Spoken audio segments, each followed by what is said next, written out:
তো hello guys, দেখতে পারতেছেন আমরা ছোট ছোট পোলাপান নিয়ে ভিডিও বানাই, দেখুন কত কষ্ট করি, শরীর টল পয়সা শেষ। লাইক করবেন, কমেন্ট করবেন, শেয়ার করবেন, আর ভিডিও দেখলে স্কিপ করবেন না, এটা আনে ওর কাছে অনুরোধ। আর আঙ্গর ডাইরেক্টর হলো এটা, দেখুন কি বুঝে শুনেন। আসসালামু আলাইকুম।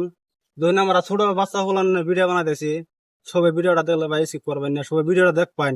আর যারা ফেসবুকে দেখবেন লাইক করবেন, আর যারা ইউটিউবে দেখবেন সব সাবস্ক্রাইব করে দেবেন। সবাই সবাই ভিডিওটা শেয়ার করে দেবেন। আরো Jack, welcome to the channel.